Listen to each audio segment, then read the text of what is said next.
Hey everyone, my name is Diana Lizrazo and I'm with Eunice. She is my guest speaker and we are on breaking our patterns. I'm very excited about this topic because we all have patterns that we want to break. And Eunice, you have an amazing story. You have amazing breaking a pattern, which I think everyone can benefit from.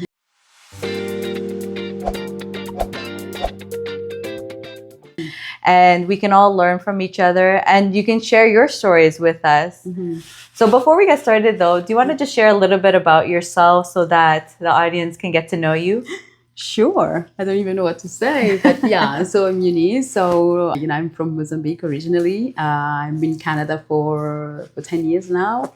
I work as a project manager, but I also like interest in business, and real estate is one of the things that I really love. And then that's probably how I met Diana.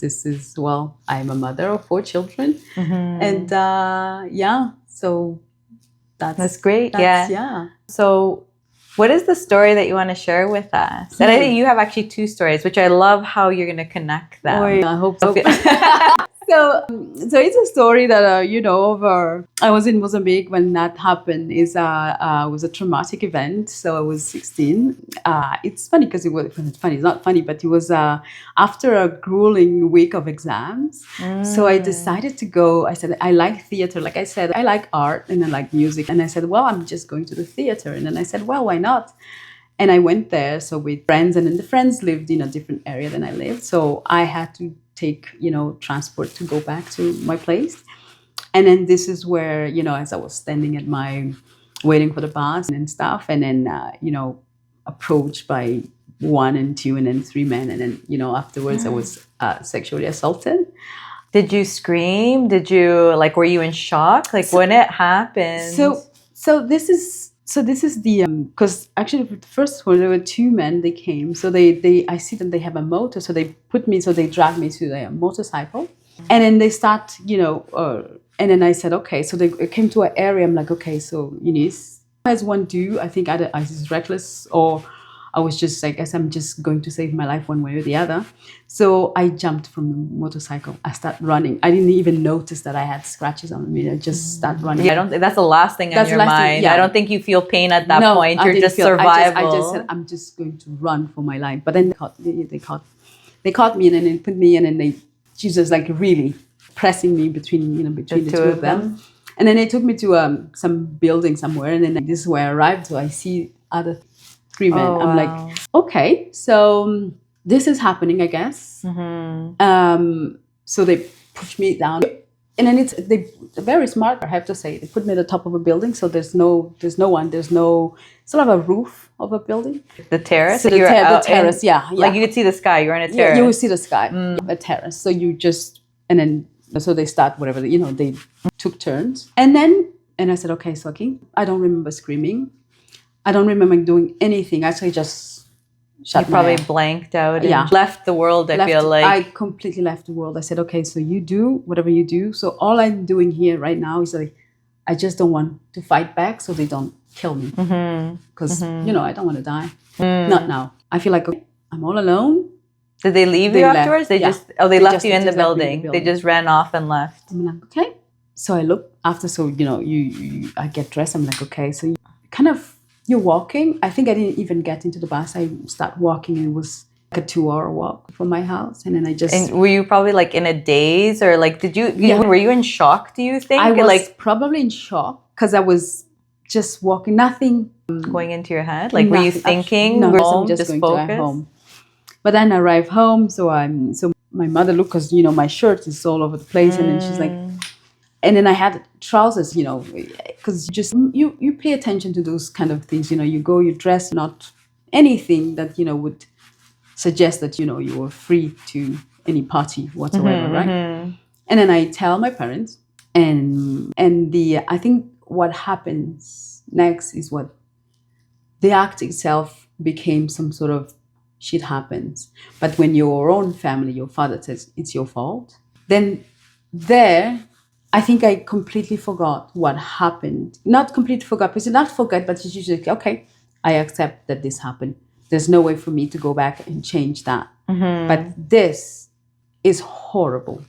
You felt the trust. You don't trust You lost your trust in your family, and then actually anyone. I just don't trust. That's true. You're out there in public and you're probably like eyes open everywhere and scanning everything, not trusting anyone coming around. The betrayal, because you're like, okay, so these are the people you believe that, you know, when something happens, you feel safe enough.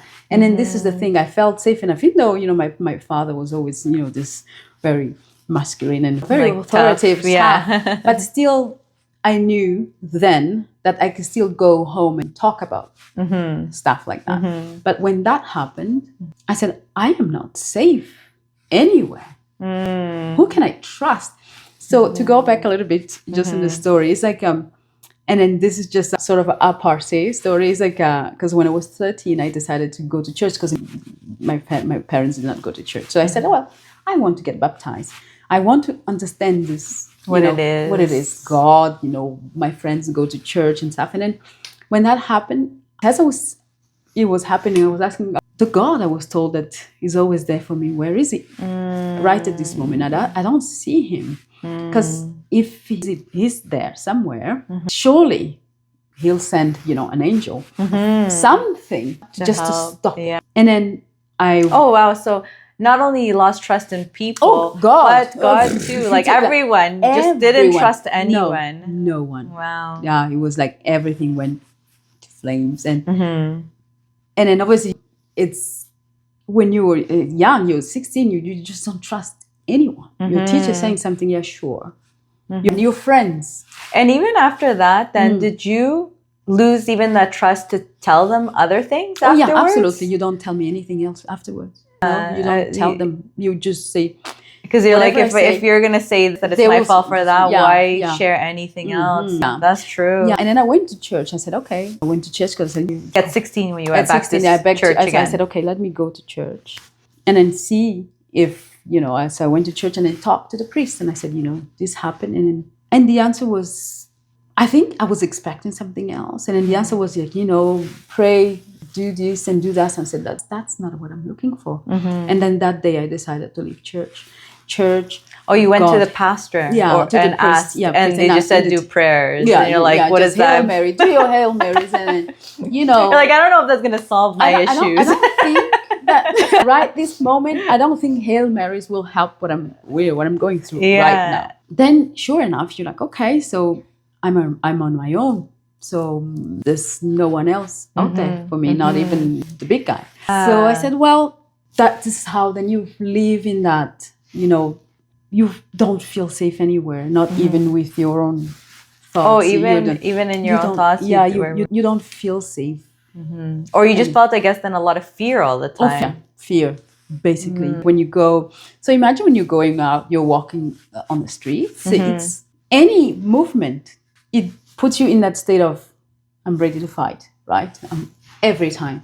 So there was this thing that right now with this, where I am now, I find that, how could I have been for such a long time in that space, fear, and not even loving myself enough to say, hey, you are all right. I couldn't even find, you know, that's probably not even a thought in your mind. No. I mean, you probably didn't even realize that was having love for yourself. Let's say it was even a thought. It wasn't even an option. I think. It was survival. You just live in a moment where you're like, okay, so you are alone. You will survive. You will get over this. But then all of a sudden, that, you know, like I said, the act itself went away pretty fast. I just decided, you know. And that's pretty good, because even that in itself, a lot of people get very stuck with that part.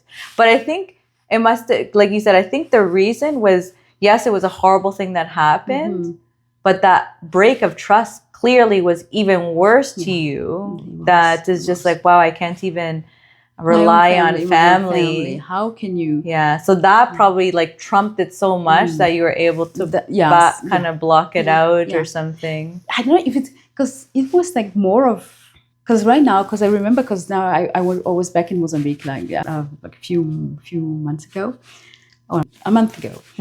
And then, I was talking to my nieces and they were saying, hey, how about this? And then I told them about, because they had no idea, because obviously we don't talk about this. Yeah. And I told them, I said, oh, and they said, well, you did not take drugs. You don't go in depression. I said, how? I said, I actually do not know. You just build some sort of a armor that no one can pierce him. And, you meet, and then I met my husband, like years after. And then I felt like this is the only person who makes me feel safe. So he was the first person that you actually felt like you could actually trust. And I had boyfriends here and there, but you're still there was probably like a fence there, a barrier there. Still. But with him, it just something made you. I don't know what about this man, but I feel so safe. It's amazing that you were able to find that, even still feeling the trauma. Yeah. Because I'm sure it wasn't resolved at that time. He was not. But at least it was a little light that, well, at least he's someone that you felt that you could trust. Yeah. That's amazing that you could have that, because even I think there's lots of people that just never get over the traumas that happen to them. But, I want just to tell those people that it is possible to get, to overcome it. And obviously it takes work, but it doesn't come, for me, it did not come as easy. Because I spent all those years, because, it happened when I was 16. Now I'm... I was going to say, I feel like you don't want to say your age. Younger. Not 16. Let's go with, I'm not 16. Get married, get children, but then you keep... And then the part of the trust with the children is like, somehow you I don't know how you say that, but you send that fear that you have for trust or not trusting, or the fear of every fear that you have, in a way you're projecting it out to your children. Did you notice? I noticed because they were going out. I was like, oh, be careful, because it was like a recommendation list. It was 20 points that you must follow. So, don't be alone at the, don't do this. And then please do this. And then please have your phone. And please, and I want to know, if you go to a friend, I want to know the parents, the names. I want to know what they do. Because you become like a CIA type of guy. Because you want to know everything about everything. Yeah. So they wouldn't go like sleepovers, because we were in Portugal or Spain.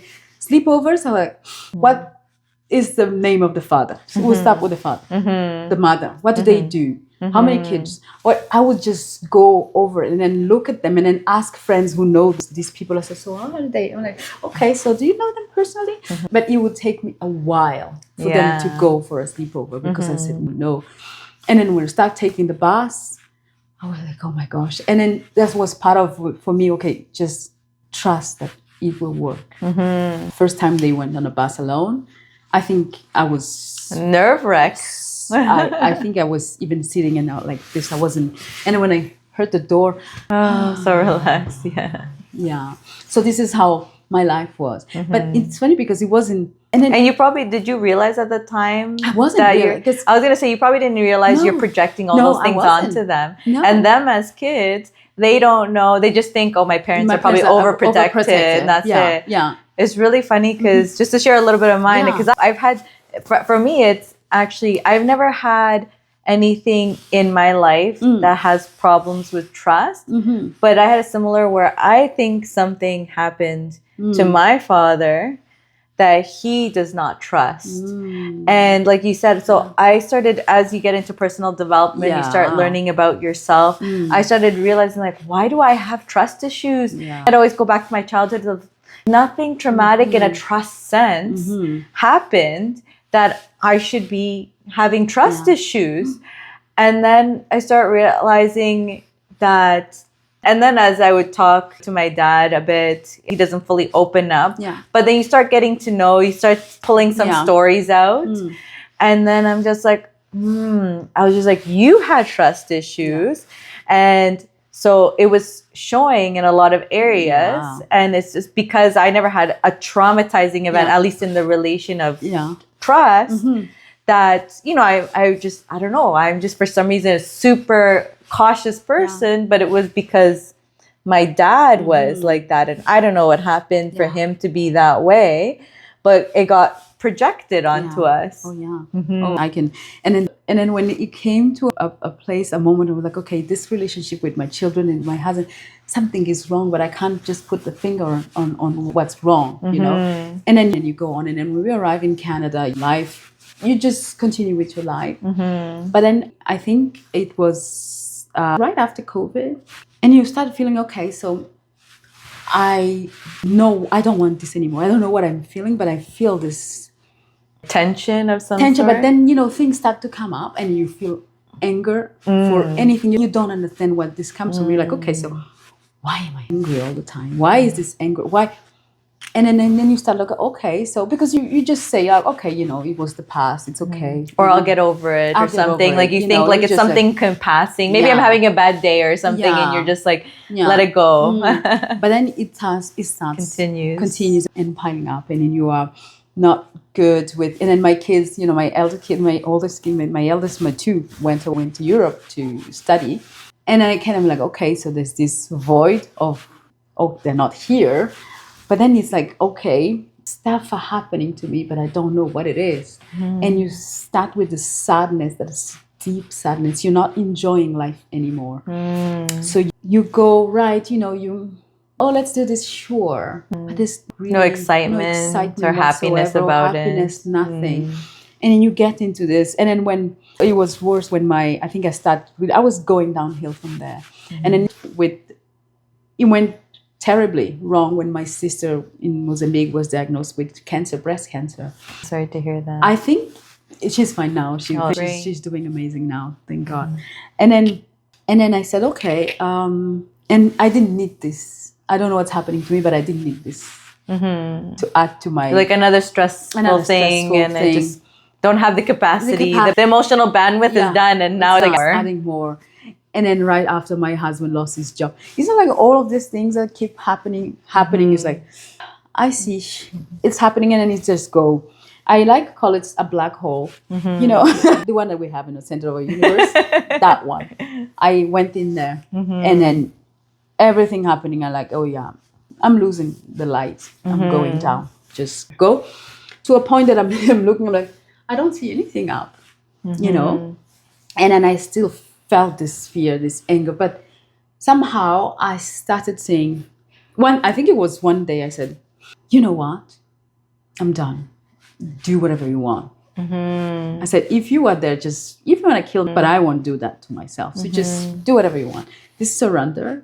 Yes. And then that point, I'm like, And then also the other thing is like, I was there. I think, okay, I'm not doing, because my marriage was also going south. I mean, well, I think when things are all going bad, obviously everything gets affected. But then when I was there and I was that hole, I'm like, okay, this is not good. And then there was a word that came into while I was there in my hole, is the betrayal. I said, I think I'm betraying my kids because I'm not doing a good job as a mother. But I said, and if I'm looking already to lawyers, to divorce and stuff, I'm like, I'm betraying my kids. I told them I will always be together, no matter what. And then that... Oh my God, it's like one good thing that comes out of betrayal, no? At least because you didn't want to betray. No, because you felt that from your family. I cannot do that to my children. And then at that point, I said, do whatever you want. I surrender. I don't know what to do anymore. From here, just do. And then at that point, something marvelous happened. A friend who's just an amazing friend. So she said, oh, we're having a dinner at this place. And I said, oh, sure. And then she started talking, you know, over synchronicity. She started talking about, you know, mindset development, and then a retreat where you're going to talk about your traumas and the healing and stuff. And like, she spoke at that dinner. She probably mentioned it 10 times. I said, whatever. I would change the subject every time. But then I said, I'm going to surrender. I think she's here for something that is for me. And I said, sure, let's go. We'll do it. And I, you know, when somebody's giving you your hand, an opportunity to get out of your hole, I said, I'm taking it. I went with it. And then from there, And then, not to mention, because when you all have these problems, because it's something that we never mention a lot. When we're women, we're always worried about our weight, and then we think it's what we eat, and it's, at least for me, it wasn't what I was eating, because my husband said, I don't know what's happening. She's not eating much, but she's getting bigger and bigger, and then I don't know what's happening. It's actually all of it, and then you just. It's your metabolism stops working because you've stopped working. Of course. That's one thing I think that a lot of people don't realize is you think that not eating is the solution, and you don't realize that, okay, that's actually like the results, like eating or not eating, because there's also like different people react differently, right? Some people react to eating a lot when they're stressed. Other people react to like not eating anything. Either way, you're going into two extremes that is like death in different ways to say. If you continue it, it's just like it's not good. And it's seeing that it's never the eating part happens when you fix the mind. Oh yeah, absolutely. Yeah, that's something happened to me. Yeah, you lost. You look so much younger. Yes, you not just 16 though. Still probably 19. Not 16, but you look so much younger. It's crazy because it is like it's the thoughts are the ones that are controlling our body. Like the fat is the result of like the turmoil that's going on inside of us. And it's not that eating is going to change anything. Because I had another friend that told me the same thing. She's like, what am I supposed to survive on air? Like I eat so little and I'm fat. Yeah. And I mean, she wasn't ready to hear this. So I didn't say it, but I kind of wanted to be like, that should tell you something is up that there. you need to resolve something. I don't know what it is, but something is in your head and you're not releasing it, Yeah. And then from there, that start the healing process. And at that time, sorry to interrupt, just because I want to know where we're at. So in this time of the black hole, had you already started doing some personal development, or that's what got you into actually, doing some personal development? I think that's my theory. I think I was doing personal development, but then I wasn't really willing to look at that past. I didn't want to look at that. I was looking at other stuff. Or you're looking at the future, like I'm going to change for the future, not thinking about looking at what happened in the past. That's the hard part. And we do think the past is the past. Then you don't have. So if I have to develop, then it's something you're listening to on how you speak to people and how to relate to people. It's mostly that the future is more important, but then forgetting that if I don't whatever it is, accept that happened. Right? Not only that, because I had accepted the act itself, but accept that my family did say that. The betrayal of myself, accept that. Because I think that was a horrible portion for me. It's terrible to say this, but the worst was hear that from my family. So that I said, okay, so I hear, because I'm reading, new books, you're listening to podcasts, you're going out, listening to, this is the change, like talking and all the mindset, all the things that we hear about mindset. I said, those are beautiful, I love them, but what's happening what am I doing wrong that I'm not propelled to that level, of growth? Granted, I grew, but I'm not seeing the change. What's happening? And it's also, you're growing at your level, but you're wanting to level up, which is different, because we can continue to grow at where we're at. Yeah, but I want to level up. It's the leveling up. And it's so true, because a lot of us, like you said, we don't want to think about the past, and we think it doesn't matter. We don't realize our behaviors come from the past, especially the childhood.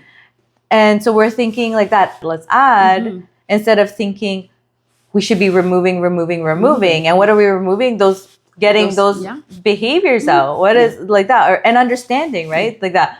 Why do I have these trust issues? What is causing them? How can I resolve it to release it so that I can level up? Like and then because the fear comes in, right? The unknown of, oh my God, if I even think, some people can't even think about the trust issues that they have from the past because it's just such a horrible feeling. So just the thought of that, there's lots of people that are like, I don't even want to think about it. Let's just move forward. That's in the past where it's like, it has to be resolved. Even for business, because you like, how can you go on let's say you have to have a partner for your real estate, Mm-hmm. how can you go from I can trust this man? Yes. There's no way you can do that. No. If you have that, so those things that I'm not saying obviously you have to, but do some. Obviously, you have to be courageous to go forward and then believe, that person is with you. But when you've had a trauma or like you and you're not resolving No, it, no. you're going to project all that on project them. all And that. what most likely will happen is, like, let's say like that, like you have trust issues, you're going to find someone that's going to help you break your trust. Yeah. And Yeah. prove you To wrong. you- Prove exactly, you, yeah. right? They're That, going to be you know, like, yep, that- exactly. it can be Where- even a minor thing. Mhm. Like, oh no, see, I was Yes. right. And that's all like that, our thoughts. Because we attract it. And we attract, for example, like that. If we don't get rid of those trust issues of why it happened, what happened, and resolve it, it's just going to keep on coming back and continue to prove us right. Yes. That, yes, you're right. There's no one that you There's can no one you can trust. trust. And like you said, what it's going to happen is going to ruin those business Yeah. relationships, right? Because those businesses are going to come, could have been so successful. You could have done so much, but you pick that person to make sure to prove you that you can't trust anyone and you can't have any business partners. Absolutely.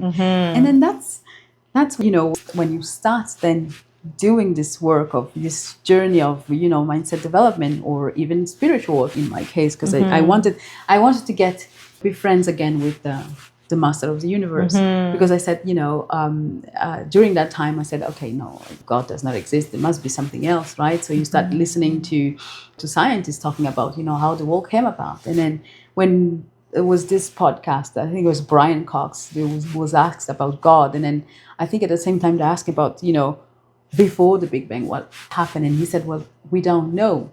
And then to me, I don't know why, I said, okay, so if you don't know, something else must be out there. So what if he does exist? And then there's something that if I'm here, so let's say he exists, let's say he sent me here, but he sent me here to grow, to evolve, to be more like him, or at least to look more like him, to do things like I'm more like him, like love, compassion, and all that. And like, well, if that's the truth, then maybe he does exist. Maybe let me go back and find out about spirituality and stuff like that. So I don't go to church, but I look. But you're studying it for yourself, so I'm it's studying still for myself. something I'm that studying you're it for doing it myself. because Yeah. and like that. So you now again, but did you really not? Do you think I don't think you fully not believed in I was God angry. though? You're angry with I God, was but it's not that you didn't believe in God. I think at some point I did say I don't believe. Well, But I did you think believe yourself saying that, or is it out of anger? That's a great question. But I think at some point I say I don't. You actually didn't believe. It doesn't exist. You know why I'm saying that? Because I said if not only what happened to me, but I said, okay, let's say what happened to me, happens. I accept that. That's fine. I'm only one person. But then I started questioning so many things. Like, I'm from Africa. So slavery. Were you just sitting there taking, eating ice cream and said, oh yeah, there's slavery happening. Oh, ha, ha, ha. Or, colonialism. Are you just sitting up there and watch this happen and do nothing? And if you are really, there's something you must do. There's something you have to do, right? So I have these questions. I'm led to, this podcast here, and then you hear that, and then this is where I came about, learning about Kabbalah, and then I said, oh, okay, so I don't know what Kabbalah is, but let's go for it, right? And start, listening to podcasts, stories about it. So, okay, so he does exist. He actually did send us here to elevate us, or to correct, there's the soul correction they talk about in Kabbalah, to correct whatever it is that, we've done on previous lives, or even to elevate ourselves. Like in that case, then I chose to be here. So whatever it is that is happening to me, I did have that choice at some point. Then I'm ready then to say, well, thank you. And then that's the part where I say, I forgive. Then when you start with the forgiveness, it's funny because you start feeling, tingly. Tingles, yeah. Your body starts, you're like, okay, so I never felt this before, but it's nice. I like it. And then I heard another podcast about, not only forgiving, but forgive is one thing, but accept it happened. Because without it happening, probably I wouldn't be here talking to you. I wouldn't have met probably my husband. Nothing of what I am today or what I do never would have happened if I had not, So I say, well, yeah, your choices would have been so much completely. more different, Yes, probably. yes. And yeah, sometimes things Harsh. can be so Yeah. tragic, Yes, yeah. terrible, but they're Lesson there, in there for you and to grow, that for has to sure. happen for a better good. Yeah. Oh yeah, absolutely. So, and into that, when I said, it was like, I said, okay, I accept what happened. And when I said I accept what happened, there was this kind of new person starting to love. Actually, oh, I actually love my hand. Start with a hand. Oh, I actually love my hand. I don't love my hair. Oh, yes. And then you start, and then at the same time I was doing this, I decided to go for a walk, every single day. I said, whether it rains, snow, I don't care, I'm going for a walk. And then also new habits, eating habits, like eating more protein and eating, awareness, consciousness, what I'm eating. And then in, I don't know, maybe it was 3 months time, my body became like, you saw me, you went from whatever it was to this. And then there's release. I think I removed the weight that was up there. Yeah. And then so, of course, there are things that you still have to work on. This path of growth never ends. Never ends. Until you leave your physical and especially envelope. Yeah. even more as now that you're becoming so aware of the impact of our thoughts.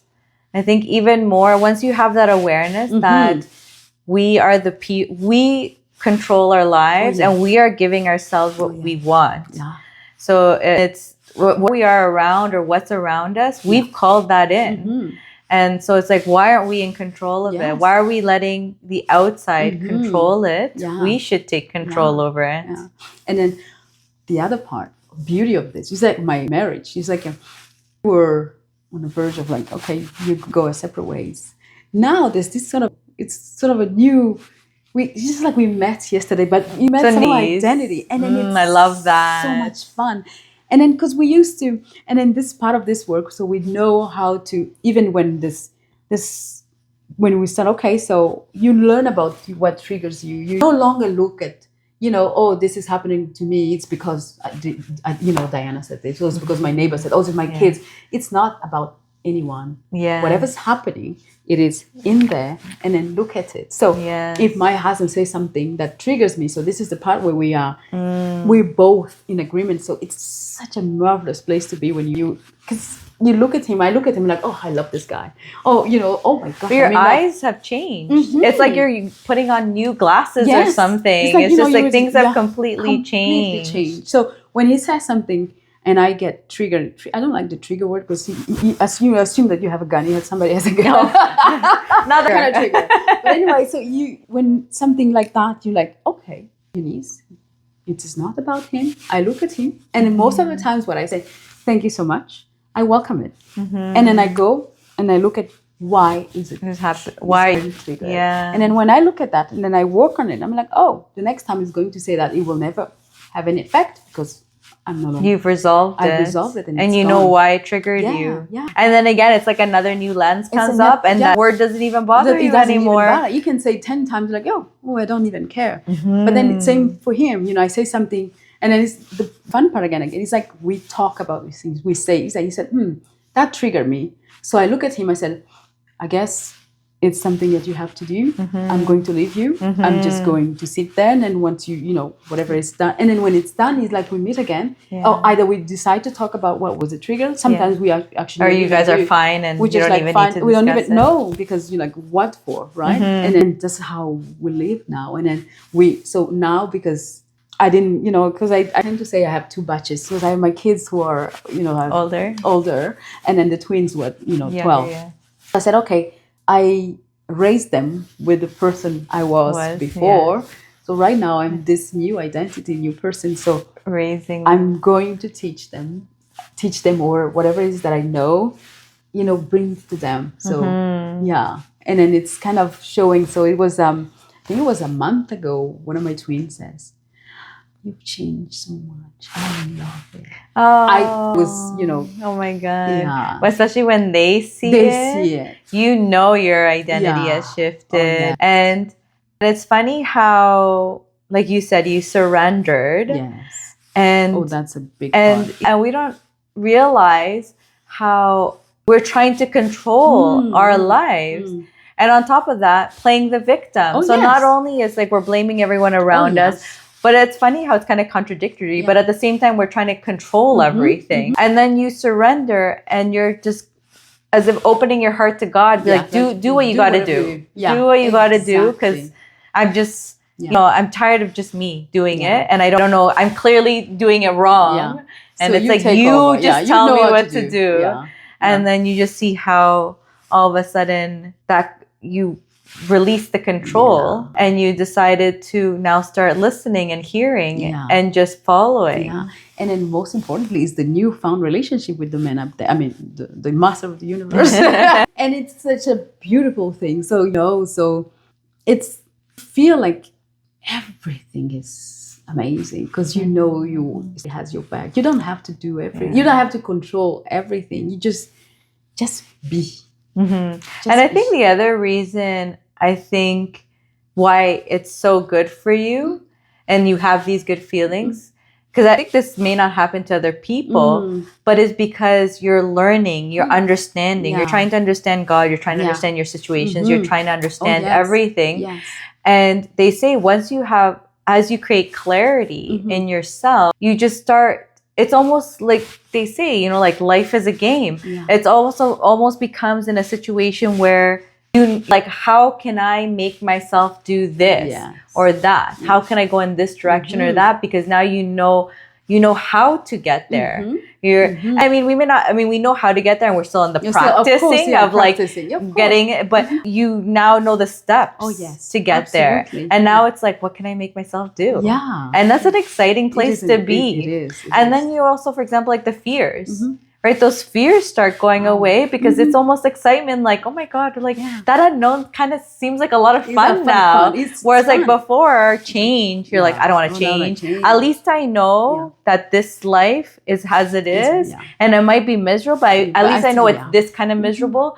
Because generally, you're always thinking the unknown could be more miserable. Where really the unknown is actually probably going to be a lot better than what it was. And then again, I understand. Well, I was there for such a long time because you're like, okay, so, and even to heal yourself or to overcome the trauma, you have actually to be willing to do it. Which is the surrendering. You have to surrender. You have to be willing to do it. You have to, But because you are at the point where you're like, okay, so this hole, there's nothing more. Here and at the bottom, like all I can go is up. There's really nothing more. Just like I can go up. There's only up and up. So this is where I am. This is where, and then this journey has been fantastic because you meet new people, you different people, kind of people, and you're in like a new world. I would say completely. Like I remember even hearing that was strange to me when they would say, you know, you have your own world, I have my world. I'm like, what are you talking about? We all live on Earth, and that's the one world. But it's so true because you know I have people telling me, like someone recently told me. They're like, everyone cheats. Like, no one cheats.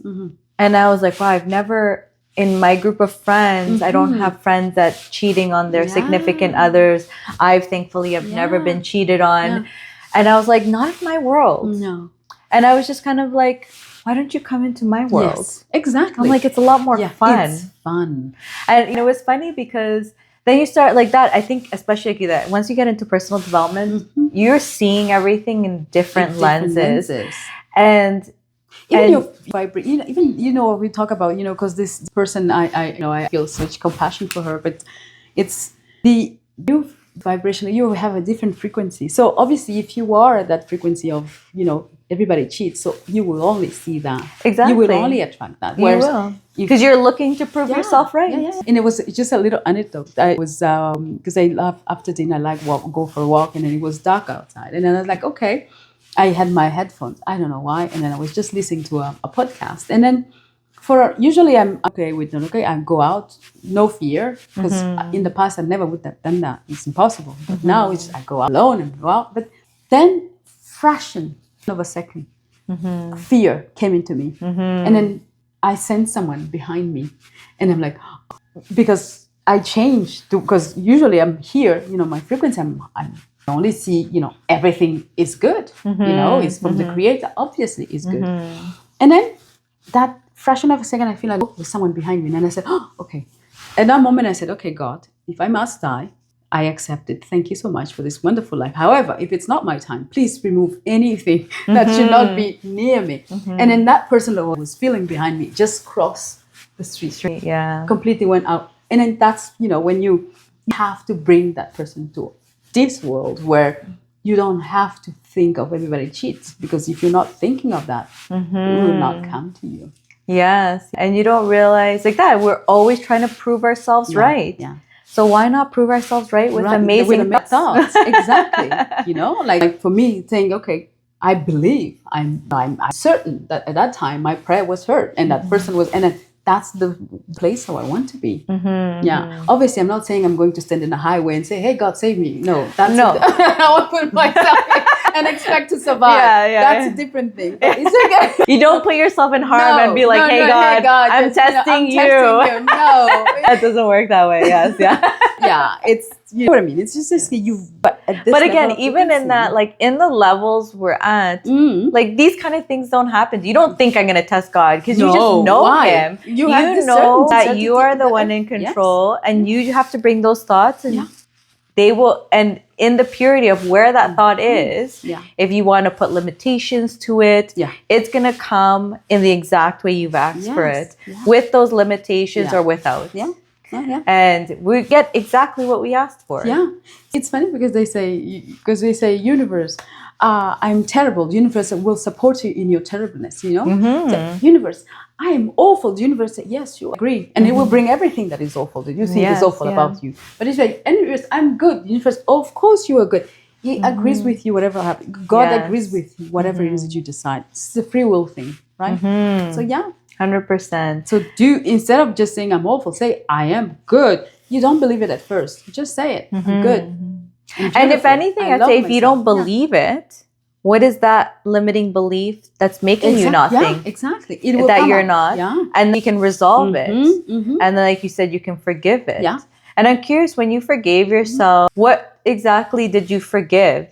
Like, how did you forgive yourself? Like, did you share stories and say that you're really, curious on how it went? So I said I forgave myself. But first of all, was like, I forgive my family. And then I said, okay, I forgive myself for being so hard on me and saying that this was, because it was my fault. I started saying it was my fault. My father was right. It was my fault. I shouldn't have been into the theater. I shouldn't be alone in the street. And then everything. So I started saying, no. I forgive myself for saying those things to me. I forgive and blaming yourself, saying like it is my fault because that's what it is. I forgave every single thing that I've said to me, and then that's the where the magic starts happening. And that's great that you say that because it's true. When it comes to forgiveness, you have to forgive all those people that you were angry at, because that's obviously one thing, but. Which sounds like you did when you forgave yourself is also you accepted the truth of the reality of what actually happened. It happened. Because you can't also forgive yourself with lies, saying that, oh, for example, like I never was raped, but, I'm forgiving myself for feeling this way. No, you have to come to terms. These things happened and I felt these ways and I don't be feeling these ways, and it was I'm forgiving myself for the torture that I put myself through that I didn't even need to put myself through. So like you said, I think that especially making sure that you say the truth, what really happened, and because if you don't, I think you'll also feel that you haven't fully forgiven yourself. So you have to, for forgiveness to happen, is you have to know exactly the truth of what happened, so that you can forgive it. Adding it, because embellishing or removing things. As the time goes, when you're telling the story, because that's why I tend not to anymore. Because since I've done, I tend not to talk about it anymore, because it's this you sort of don't want to relive it, and it's not even no one to relive, because it has no power over me anymore. So when you're telling that story to someone, you're like, what happened to me, honestly? And then you actually tend to add, embellish, and then, it becomes horrible. You know what? You actually sit and say, okay, the event went from here, factual. You're being really factual. This happened, and okay, I see it, I accept it. And you see, because then there's no added thing in between. You just see how this happened. And then in the store, when you go home, you tell your parents, oh, okay, so they see that. And then you even see your father, because it's your fault, you know, with this. And I'm like, okay, that happened. Thank you for bringing that to my attention. And then you just say, yeah, but I forgive myself. That was not my fault. It happened. And then if it happened, it's... and you learn so much from it. And like you said, your path has evolved so much from something that, like, so much good has happened, come from something that was so bad. Yes. And I think that's always the best way to look at it, right? Is finding the good. What was the learning experience from it? Like, what did I need to do? What did I need to release? Is also the major one. Is like, I had all this trauma. How can I release it? It's so important. Yeah. And then also think of, you know, when I think of, because it happens a lot, right? Women, and especially in my country where it's, you know, we still say these things to women that, you know, you were looking for it, you had a, and then, you know, and then you want to make sure, tell them, no, that's not true. It happened to you, it's a tragedy. But, you know, when you're ready, just sit with yourself and then, and look what you can do about it. Yes. You cannot live, you cannot, I can assure you, living with it, it's worse. Because it's like you're living it every single day.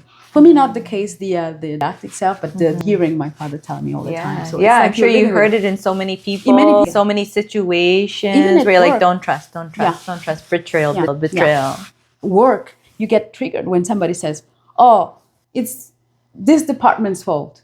When they say this department fault, I don't hear this department fault. I hear it's my fault. And you get so triggered. And the funny part is that, like you said, that is such an innocent sentence to be said, not related to you. So no one would know that that's a trigger word for you. But because it's been said, you got triggered. And so it's also... And like you said, with you were talking about with you and your husband, when you trigger each other, but it's the same thing that once you start that realization that they did nothing negative to me, they were talking their truth, but I got triggered. And how can I resolve that within me? Because they weren't trying to do anything mean to me. Yeah, nobody's out there to get you. Yeah, no one was out there to get you. Yeah, 100%. It was, I got triggered from a past experience. And it just threw me for a loop. It just threw me down my spiral. Yeah, absolutely. And then you feel like, okay, is this crazy that and then when you at work, let's say a work situation, somebody say that word, it's this department fault. You talk to your colleagues, did you see what he said about me? That it was my fault? My colleagues, like what? No. Oh, darn. Okay. This is where you realize, okay, something must change. I must change.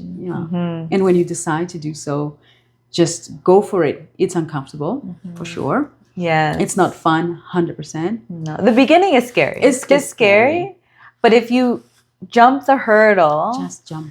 Just go for it. You prove yourself right of that change is good. That's, I think, the first thing of anything you do is always scary. It's always going to be hard. Yes, it is. But then once you pass it and you see the amazing things that come afterwards, I mean, I think both of us, we're now in a point of where we just get excited about it, I get right? excited about anything. Yeah, right or now. just like, what is it? What is my next growth going to happen? Like, what do I need to do?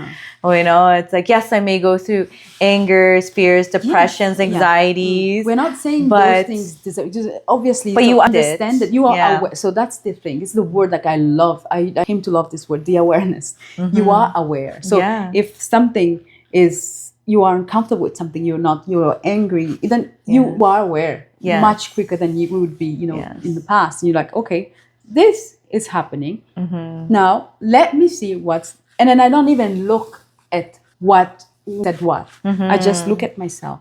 This is happening. Okay, so Eunice, what's coming up? Yeah. And that's the point of emotions. Yeah.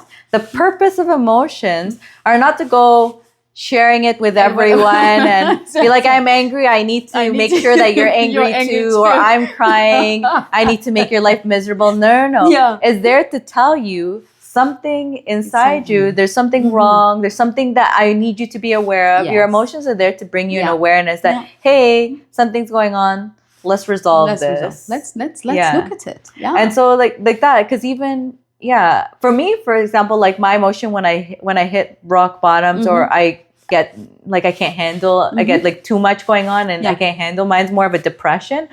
But it's interesting because like you said, like, okay, I'll go through depression, but it doesn't bother me. Like it's almost like I'm looking at it, I'm like, yeah, I know, okay, I took too much on. I need to resolve some things inside of me. I need to put me as the focus.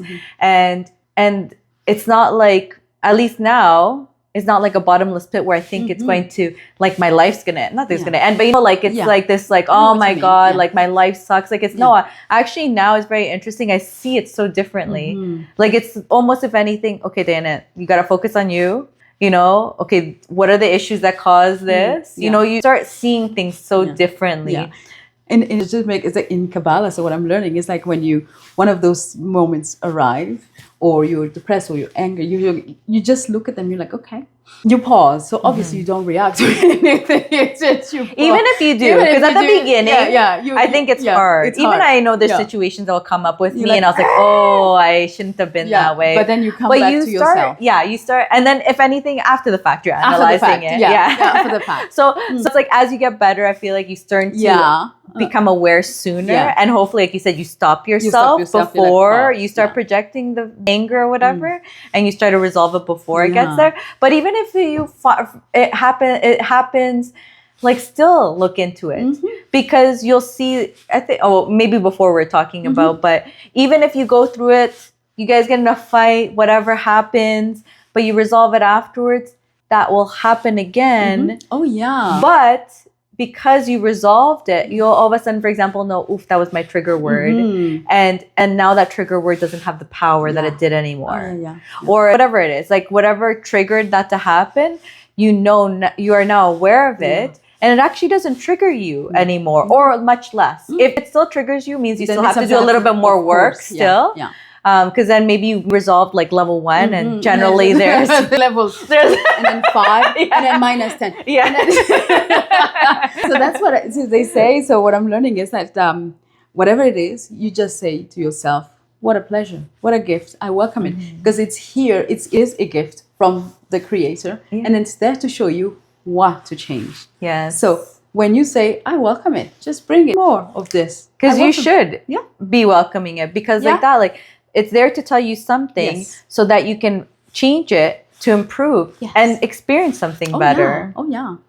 And then in the same, phase, if you believe in, that you are part of God, you are God, then you are coming closer to become, closer to align your light to that of the Creator, and you can even, float. You just start realizing your powers. You are, and that's what I said. I know now that, oh yes, I am actually powerful. I love it. Thanks so much for sharing your story. Well, thank you for having me. It's gonna help so many people, because there's a lot of people out there that are kind of lost, need some guidance, needs just knowing that things can get better. Sometimes, like, who knows? Everyone has their own experiences. They'll see this, and so I'm so glad that you share this. You're so brave to share it. Thank you so much. Thank you so much for having me, because I know it's not easy to go through it, especially to share. Because at first I was like, this is something so personal. I don't want to talk about it, but then again, I'm like, okay, so maybe there's just one person who relates and say, you know what, if she did it, I'm sure I can do it. So and I'm sure even your bravery on that maybe make someone want to go share to start resolving their issues. Of course. Which I think there's many people that I'm sure will want to resolve their issues, because life gets so much better when you resolve it them. is. It's so, and it gets so much better. You walk outside, and even the tiny, when you're in a car and someone cuts you off. Little things do not even bother you, right? Anymore. You're like, what road rage? I mean, not that I was ever a road rager, but I was always like, why? Right now, I'm like, oh, go with peace. And I joke about it sometimes. I'm like, that guy really needed a piece. I look at this with so much compassion now, with no judgment. That's the thing, no judgment whatsoever. It's like, or like anger about it. Like, it's just like, I don't know, you like that. I think you start growing a lot of empathy. Actually, I feel like I was a person that I can say never really had borderline for me. Very emotions. Like, I felt like I had like the four emotions, and that was it. And empathy was not in there. Yeah. I was, if anything, Yeah. a very harsh person. Like I was just like, for example, like you're talking about losing weight. I've been like, just stop eating. Yeah. Yeah. So I was And then exactly. and then people would look at me, Yeah. and I'd be like, but that's how it is. Yeah. And now it's just like I can see through people Yes. now. I can see things so differently. I had now. zero compassion in my zero compassion. My teenage years, poor the people that had to deal with me when I was a teenager. Yes. I was like quite like that, get over it, kind of a personality. I'm like, come on, man it up. Let's get going. Even when I was an adult already, I would say, yeah, get over it. I would tell my husband, yeah, come on, get over it. You just don't be a baby. Yeah. Because man it up. Yeah, exactly. But now it's different because you feel that because that person is you, because you are one, you realize that it's no longer separation. So that level of compassion, it's something that I'm so grateful for have discovering. Well, even if you see him angry, for example, you realize, oh my God, I triggered you. Yes. And then all of a sudden you're like, ooh, I wonder what I said to trigger you. It just becomes like, you get so curious. Yes. Whereas in the past, I was like, oh, come on. Yeah, you're just like, don't be such a baby. Man up. But yeah, so that's a good place to be. So I wish come into our world. Exactly. Come into our world because it's so much fun. I think that's an amazing end. Thank you so much. Thank you, everyone. Thank you, everyone. And we'll see everyone in the next episode. Bye. Bye.